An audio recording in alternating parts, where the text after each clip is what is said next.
I'm going to start the year on a somewhat somber note. So if you want some laughs, you better go somewhere else. I'm going to be talking about Muslim persecution of Christians in Nigeria. It's not the only place where Christians are being persecuted right now. Pakistan isn't such a nice place for Christians either. But Nigeria is certainly worth a mention now at this beginning of 2024. I'm Graniopteryx.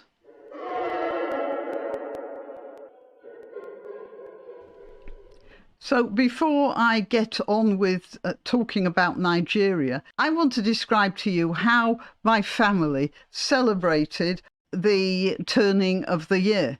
My son, his wife, and their daughter were staying with us. And also we have an old family friend and riding colleague who is also staying with us for the Christmas period, and 3 neighbours came. And so it wasn't a big party, but it was a very convivial one. It wasn't chilly. It was cold enough, though, and I lit the stove. So we had a fire burning there, some logs burning away. Earlier in the day, I'd made some cocktail snacks, and my husband took the car earlier on that day, went round to the local deli and bought some crisps, chips to you guys in the USA, and some more, slightly more sophisticated snacks with truffles. He also got some drinks, cola and beer, and we had a couple of bottles of Prosecco in the garage we brought out, and we spent the evening in an overheated sitting room with my granddaughter doing a jigsaw while we chatted, and occasionally my son hammering out some tunes on the piano. He's a very good pianist. And after 3 or so hours of convivial conversation, that was around 10:30, everyone, well, the neighbours went home, and my granddaughter went to bed, and that just left my family friend, my son, the daughter-in-law, and my husband to watch a remake of Total Recall. It wasn't bad, by the way. It was a thoroughly pleasant, comfortable, warm evening that has given us nothing but good memories and good friendship and good conversation. How did the Nigerian Christians spend New Year's Eve? Well, they spent it burying their relatives, burying their sons and daughters. No jigsaws for them, burying their grandfathers and grandmothers, no sitting back in the chair with the newspaper for them. No cocktail snacks and no Prosecco, because they'd been murdered by Muslim raiders. And I'm interrupting myself to remind you to click like for this video. I would particularly like you to click like, because the more you click like, the further the video goes and the more the message might get out. Also, while you're busy with the like clicking, perhaps you would care to subscribe to my channel. Remember, in YouTube, you have to keep on subscribing. They don't take your word for it. And to share the video if you can. All the links to my other channels are in the description, including links to donation sites.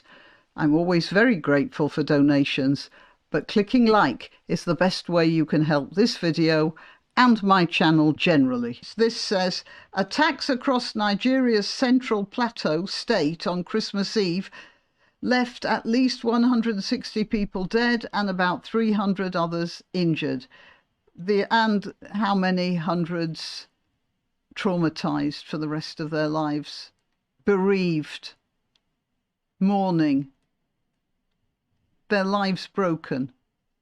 The attackers started on 24th of December, and that's not just a coincidence, of course. They started on a time when the Christians should be celebrating and at peace. but these guys in the Fulani tribe didn't want them to have a moment's rest. The attackers started on 24th of December but continued into Christmas Day.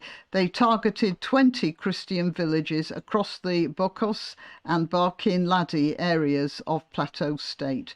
We were taken unawares, and those that could run ran into the bush. A good number of those that couldn't were caught and killed with machetes.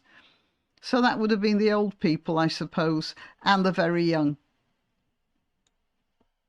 A statement on the 26th of December by the Plateau State Commissioner of Police, Okoro Alawari, indicates that 96 people were killed in 2 of the 20 local government areas, Bokos and Barkin, and 221 houses were burnt. So this isn't just this is an instance where there is one tribe determined to ethnically cleanse the other tribe, either by killing them or making things so bad that they're going to move out. This is what you might call Muslim imperialism. Well, I don't see any other term that you could use to describe what they were doing. The Christian Association of Nigeria condemned the Christmas Eve attacks, with its president, Archbishop Daniel Oko, releasing a statement.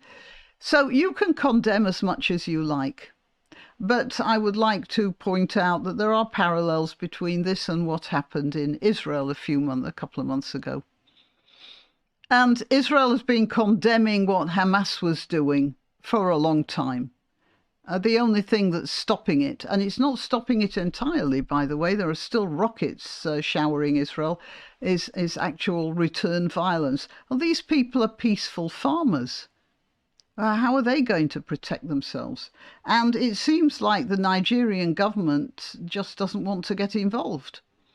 Right, this is another article. Nearly 200 Nigerians killed in Christmas Eve massacre.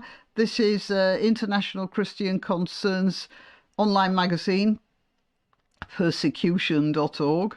Well, no prizes for what that's all about. Suspected Nigerian Fulani militias attacked 21 Christian villages in Bokos, Barkin Ladi and Mangu counties of Plateau State on Christmas Eve, killing nearly 200 according to government officials and humanitarian groups. Where are the street demonstrations, the pronouncements from the great and the good? Even the church isn't. I haven't heard anything from the Anglican Church about this. Not a word. Silence. The media has actually reported it, though. Here, we have a media report here. Media blames Christmas massacre of Nigerian Christians on climate crisis. Well, yeah, that answers everything, doesn't it? Of course, the Fulani militia, they're not to blame for this. It's the climate what done it. And they're both equally victims of the climate crisis. That's the answer. So, no blame to be assigned. And do you remember the very fashionable thing when Boko Haram raided some Christian villages and stole 200 girls and turned them into sex slaves? We don't know what's happened to most of them. Kidnapping, I mean, it's the same thing. And there was all this stuff, the Obamas, bring back our girls. They did that for a while and then they got bored. Everybody got bored. What Israel's doing is they would have done the same thing for Israel. Israel is just fighting back. What the Nigerian government needs to do is fight back as well.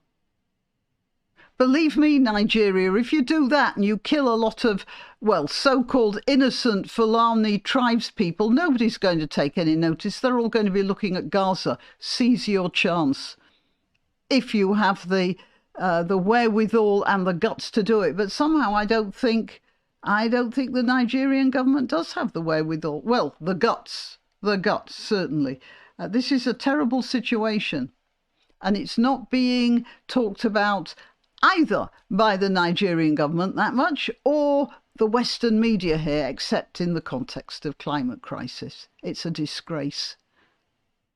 These are totally innocent people. These Christian villagers, they don't want to make war with anyone. They just want to get on with their farming. And because they're peaceful people without an army, you know, well, nobody's taking any notice. Except me. And what can I do? Well, I can just tell you about it, can't I? All right. Till next time. Why not treat yourself or a favoured relative or friend to these magnificent examples of merch? The mugs and t-shirts come in the Graniopteryx design or Granbo with a firearm or the more deadly knitting needles. Go to www.graniopteryx.com and whatever platform you're watching this on, please click like, subscribe and share.